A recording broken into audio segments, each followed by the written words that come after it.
नमस्कार, आप देख रहे हैं इंडिया न्यूज मध्य प्रदेश छत्तीसगढ़ और मैं हूं आपके साथ शुभेंदु सिंह। छत्तीसगढ़ के रायपुर के साथ अधिकांश शहरों में कोरोना संक्रमण की दर और इसीलिए 1.5 साल से भी ज्यादा समय से बंद चल रहे ऑफलाइन क्लासेस चल रही हैं। लेकिन सीबीएसई समेत बाकी बोर्ड के प्राइवेट स्कूल अभी भी बंद चल रहे हैं। ऑनलाइन क्लासेस शुरू करने की तैयारी कर दी है और इसको करेंगे। वहीं स्कूल खुलने के बाद दिसंबर में छमाही परीक्षा भी ऑफलाइन होगी और निजी स्कूल सिर्फ उसी जहां कोरोना संक्रमण दर कम हफ्ते से 1% से कम हो और साथ ही पढ़ाई की गुणवत्ता भी प्रभावित हो रही है।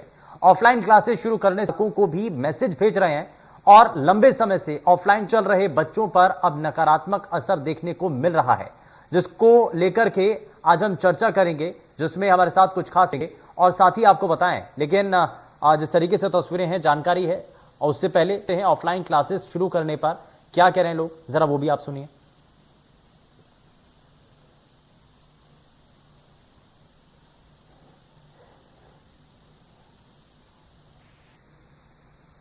चलिए आपको वो बयान भी सुनाएंगे, बातें भी सुनाएंगे। ऑफलाइन क्लासेस है उसको शुरू करने की तैयारी कर दी है और ऑफलाइन क्लास क्या बच्चों के लिए कितनी हितकारी है, वो भी कोरोना संक्रमण के दौर में, क्योंकि इससे पहले पालक संघ के लगातार लोगों की तरफ से कहा जा रहा था कि ये बहुत हद तक खतरा है और आज आती है जिसका अंदेशा बार बार जताया जा रहा है। तो सबसे ज्यादा छोटे बच्चों के ऊपर खतरा है। छोटे बच्चे जो कि स्कूलों में जिनको बुलाया जा रहा है, ऑफलाइन क्लासेस लगाई जा रही हैं, संबंधी नियमों का कितना स्कूलों के अंदर पालन किया जा रहा है, अपने आप में सवालों के घेरे में रहता है। तो ऐसे में बहुत हद तक खतरा बढ़ जाएगा, क्योंकि पहली लहर के बाद जब दूसरी लहर का अंदेशा हुआ, बहुत हद तक स्कूलों के अंदर कोरोना विस्फोट हुआ था, जिसमें बहुत तेजी नजर आते हैं और उसके बाद स्कूलों को बंद कर दिया जाता है। लेकिन एक बार फिर से जब कोरोना का ग्राफ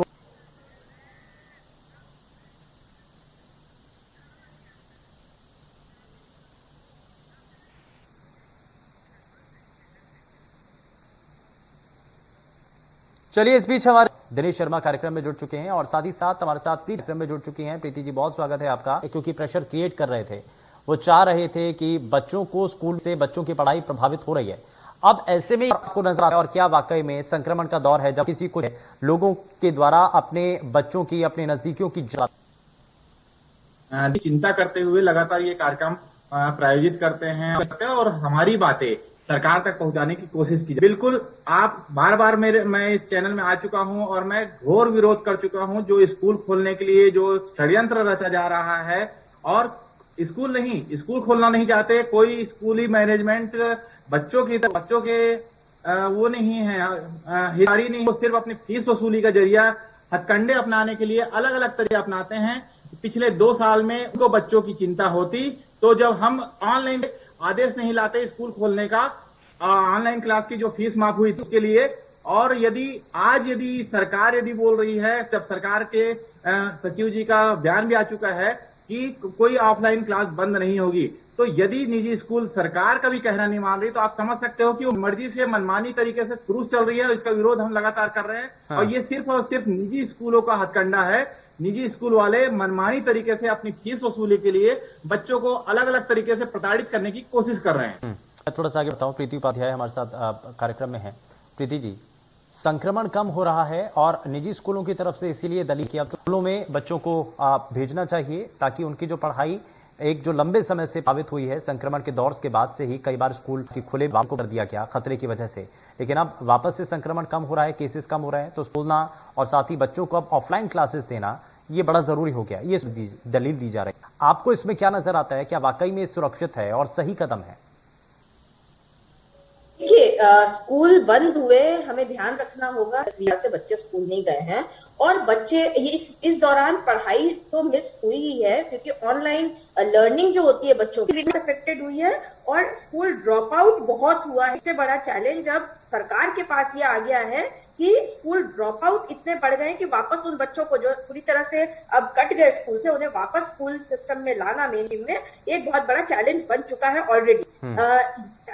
ये सब इन सब बातों को नजर में रखते हुए ही, ध्यान देते हुए सरकार जो ले रही है कि स्कूल को खोला जाए और तब सरकार क्लास यानी कि board classes 10th and 12th और उसके बाद धीरे धीरे करके बाकी क्लासेस के बाद आ रहा है। तो यहाँ दो चीजें, स्कूल खोलना जरूरी हो गया, नो डाउट, क्योंकि ऑनलाइन की पढ़ाई बहुत लिमिटेड है, ऑनलाइन सब जगह सबके पास वो ऑप्शन अवेलेबल भी नहीं है। कारण है कि सरकार ने कहा है आप ऑनलाइन ऑफलाइन दो में दलील दे रहे। देखिए सरकारी स्कूल भी जो खुल रहे हैं वो 3 दिन के लिए ऑनलाइन बैचेस में बुलाते हैं, डिपेंडिंग अपॉन आपका स्कूल का स्ट्रक्चर कैसा है। अगर आपके पास सफिशिएंट क्लासेस बुलाइए कि स्टूडेंट्स को एक फिजिकल डिस्टेंस मेंटेन करते हुए बिठा सके, और अगर आपके पास क्लासरूम्स कम है तो अकॉर्डिंगली आप 3 दिन बुलाइए। न्यू रखना है, बंद नहीं करना है। ये सरकार, सभी राज्य सरकारें ये हर सरकारी आदेश का माहौल बनाते हैं। पेरेंट्स के एक वेल एस्टैब्लिश्ड फैक्ट हो गया है और वही काम वो फिर से कर रहे हैं। इस तरह करना कि बच्चे आलसी, मतलब यहाँ तक ये इतनी शर्मनाक है जिन्होंने भी ये स्टेटमेंट दिया है कि बच्चे आलसी हो रहे हैं इसलिए उन्हें ऑफलाइन आना जरूरी है। बच्चे स्कूल मिस कर रहे हैं, बच्चे रोते हैं। बहुत से पेरेंट्स ये बात आपको बताएंगे कि बच्चे घरों में रो रहे हैं कि हमें स्कूल जाना है, बच्चों को स्कूल की याद आ रही है, बच्चों का नुकसान हुआ है क्योंकि वो अपने फ्रेंड से नहीं मिल रहे। पीयर लर्निंग बहुत इंपॉर्टेंट होता है, पीयर इंटरेक्शन, वो बच्चे बहुत कुछ सीखते हैं पीयर इंटरेक्शन से, जो काफी हद तक कम हो गया है। तो ऑफलाइन जरूरी है, परंतु इस तरह की दलील दे करके पूरी तरह से ऑनलाइन को बंद करके केवल ऑफलाइन मोड में, ताकि फीस भी पूरी तरह 100% वो वसूल सके, क्योंकि हम लोगों के इतने दबाव के बाद वो फाइनली एटलीस्ट कुछ कम, कुछ डिस्काउंट कुछ स्कूल्स ने अगेन किया है।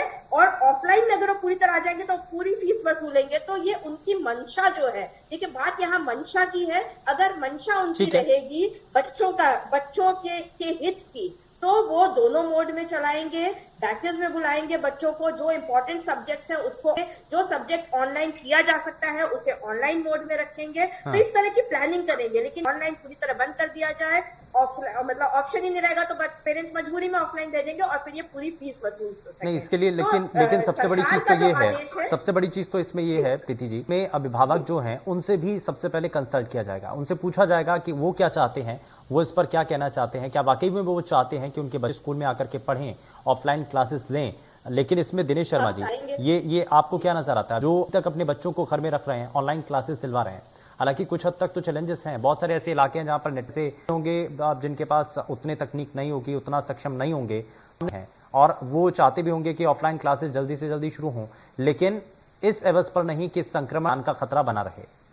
संक्रमण की वजह से जो जान के ऊपर खतरा है, ये रिस्क कोई नहीं लेना चाहता है, लेकिन अभिभावकों से सलाह भी ली जाएगी, उनसे मशवरा भी लिया जाएगा, उनसे बातचीत की जाएगी, उसी के बाद निर्णय होगा। देखिए, मैं साफ साफ बोलना चाहूंगा, कोई निजी स्कूल वाले अभिभावकों से सलाह नहीं लेते, वो सीधा उनको नोटिस भेजते हैं, सीधा उनसे एक पर्चा के एक क्वेश्चन आंसर करके लिख के भेजते हैं कि आप इसमें लिख के भेजिए कि हम स्कूल भेजना चाहते हैं और हस्ताक्षर कीजिए और जवाबदारी लीजिए कि आप पेरेंट्स होके यदि बच्चों को एक तरह से वो पत्र नहीं, वो जबरदस्ती भेजा गया एक एग्रीमेंट साइन कराते हैं ताकि कोई भी दिक्कत आए तो पेरेंट्स के ऊपर आए। कोई पेरेंट्स की बात नहीं सुनी जा रही है और निजी स्कूल वाले तो इतना अति कर चुके हैं कि पिछले आज मतलब भुखमरी के कगार पे आ रहे हैं, फीस नहीं पटा पा रहे हैं, परंतु कहीं ना कहीं से उधारी बाड़ी करके फीस पटाना पड़ रहा है, इतना मजबूर कर देते हैं। ये बिल्कुल निजी स्कूल वालों का कहना बिल्कुल गलत है। यदि वो बोलते हैं कि हम पेरेंट्स से सलाह मशवरा कर रहे हैं तो सरेआम वो झूठ बोलते हैं। मीडिया में कई बार मैं उनका भंडाफोड़ कर चुका हूं, वो सरेआम झूठ बोलते हैं और किसी भी पेरेंट से वो सलाह मशवरा नहीं करते। वो सिर्फ और सिर्फ अपनी फीस वसूली के लिए सरकार पे दबाव डालते हैं। अब अभी देखिए, प्रीति काफी अच्छी बात कही कि जो निजी स्कूल वाले हैं सरकारी आदेशों का तो माखालू उड़ा चुके हैं। सरकार का कोई डर ही नहीं है, वो कोई डर, उनका कोई कितनी भी उनकी चिट्ठी निकलती है सरकार की, कितनी भी लेटर निकलती है, कितना भी आदेश निकलता है, उसका सरेआम उल्लंघन करते पाए जाते हैं। उनके खिलाफ हजारों की संख्या में हर डीओ ऑफिस में शिकायत होगी। एक भी निजी स्कूल के ऊपर सरकार कार्रवाई नहीं कर पाती। सरकार इतनी मजबूर है, निजी स्कूलों से इतनी डरी हुई है, आप समझ सकते हैं।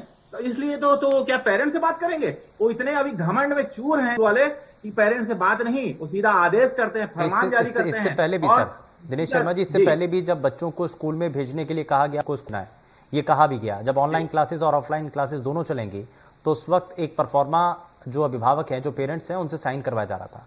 ये कहा जा रहा था कि अगर आप ये चाहते हैं कि आप अपने बच्चों को स्कूल भेजें, आप उनको ऑफलाइन क्लासेस दिलवाएं, तो बाकायदा जो पेरेंट्स हैं उनका प्लेटफॉर्म तैयार किया गया था। वो भी तो एक पूरा सिस्टम था, उसमें उसको लेकर के भी कोई सवाल है?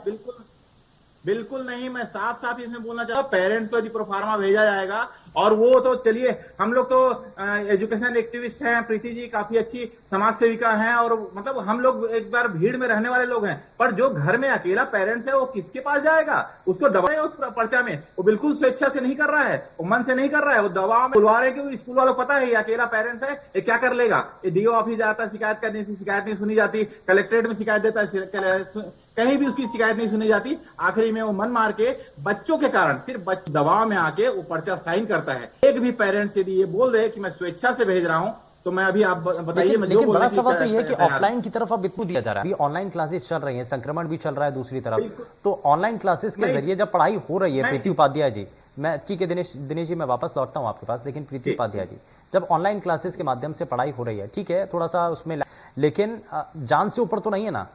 सबसे पहले तो यही है कि बच्चों की जान सुरक्षित रहे, वो पूरी तरीके से सुरक्षित रहे, संक्रमण से बच पाए। उसमें क्या है, उसके साइड इफेक्ट क्या है? बिल्कुल कोई नहीं है। और अगर आप देखें तो सरकार की आदेश बहुत अच्छे से वेल डिजाइंड था कि आप पेरेंट्स से परमिशन, वो भी लोकल डेलीगेट कर दिया इस पावर को, कि जो लोकल वहां के जो अथॉरिटीज हैं वो भी इसमें इन्वॉल्व रहेंगे, और पेरेंट्स खुद उस पर्टिकुलर स्कूल, क्योंकि एक पर्टिकुलर स्कूल में अगर एरिया के ही बच्चे आते हैं ज्यादातर, तो वो जानेंगे कि वहां पर संक्रमण की क्या स्थिति है और अकॉर्डिंगली डिसीजन लेंगे। पर जैसा कि दिनेश जी ने बताया, और हम चाहेंगे इंडिया न्यूज एक सर्वे करे कि जो कमिटी बनाने की बात हुई और पेरेंट्स से सलाह मशवरा करने की बात हुई, उसमें दरअसल कितने पेरेंट्स को इन्वॉल्व किया गया। तो ये सर्वे का रिजल्ट के मेंबर्स कौन है, ज्यादा ही नहीं है कि उस कमिटी के मेंबर कौन है जिनसे कि वो बात तक कर सके। दूसरी बात करके एक कंसेंट लेने की बात है, वो कोई भी पेरेंट स्कूल से बहस नहीं करते, ज्यादातर इक्के दो बोलता है वो करते हैं। तो पूरी तरह जिम्मेदारी देखिए स्कूल मैनेजमेंट की है, पूरी जिम्मेदारी है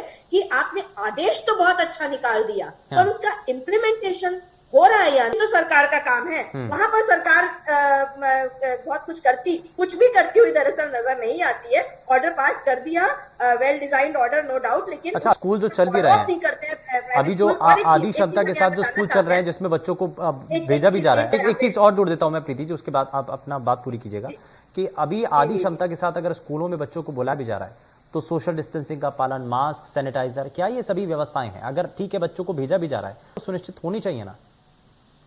बिल्कुल, और ये सुनिश्चित हो रही है कि नहीं। देखिए स्कूल अथॉरिटीज अगर रिस्पॉन्सिबल होते, इतने सरकार को इतना उसमें मॉनिटरिंग का जरूरत नहीं होता कभी भी। और पेरेंट्स इतने आज के डेट में जो आपने देखा इस दौरान में, पेरेंट्स अब खुल करके सामने आए हैं बहुत से, तो इसकी जरूरत नहीं पड़ती। एक जो विश्वास, एक फेथ बना हुआ होना चाहिए था स्कूल के ऊपर, वो पूरी तरह से डगमगा गया है। तो यही बात हम बोलना चाह रहे थे। हम एक टर्म इनके लिए यूज कर रहे हैं, प्राइवेट स्कूल मैनेजमेंट, और उनका जो एसोसिएशन वो एक माफिया के रूप में काम कर रहा है, और माफिया से कोई पंगा नहीं लेना चाहता है, आप ऐसा समझ लीजिए इसको। बिल्कुल ये माफिया से डील करने की जिम्मेदारी अब सरकार की है, तो सरकार के मॉनिटरिंग अपनी स्ट्रॉन्ग करनी पड़ेगी। इसका सबसे अच्छा ऑप्शन क्या हो सकता है इसमें दिनेश शर्मा जी? ऑनलाइन क्लासेस को चालू रखा जाए, और जो लोग चाहते हैं, जो पहले से बना हुआ था कि जो पेरेंट्स चाहते हैं वो अपने बच्चों को ऑफलाइन क्लासेस के लिए भेज सकते हैं, लेकिन ऑनलाइन क्लासेस सुचारू रहनी चाहिए। देखिए अभी बीच का सत्र चल रहा है, कोई सत्र का शुरुआत भी नहीं है। बच्चे 1.5 साल में ले दे के ऊपर मतलब ऑनलाइन का थोड़ा सा सीख पाए हैं, अब थोड़ा सा कंटिन्यू करने जा रहे हैं। अब बीच में फिर बच्चों को डिस्टर्ब करें, फिर ऑफलाइन करेंगे, और परीक्षा का समय आने वाला है। आप जानते हैं कि जनवरी के बाद से परीक्षा का शुरुआत हो जाता है, घोषित हो जाती है परीक्षा समय सारणी। क्या 2 महीने में बच्चे डिस्टर्ब होकर क्या परीक्षा की तैयारी कर पाएंगे? अभी जो मूड चल रहा है इस सत्र तक चलने देना चाहिए। वैसे भी कोरोना का 3rd वेव भी का घोषणा होने लेकिन वाली है। फिर सवाल तो एग्जाम को लेकर के भी आएगा कि एग्जाम कैसे कंडक्ट करें। बिल्कुल, तो एग्जाम जैसे ऑफलाइन जा सकते हैं बच्चे, एग्जाम के समय में जा सकते हैं, परंतु पढ़ाई के लिए तो डिस्टर्ब ना करें। अभी जो डिस्टर्बेंस चल रहा है, बच्चे ना इधर के रहेंगे ना उधर के रहेंगे, ले देगा ऑनलाइन में। यदि व्यवस्थित हुए हैं तो ऑनलाइन चलना जाए। हाँ, जिन पेरेंट्स को इच्छा है तो वो बिल्कुल भेजिए, वो भेज सकते हैं। ठीक है, प्रीति जी कुछ कहना चाह रहे हैं?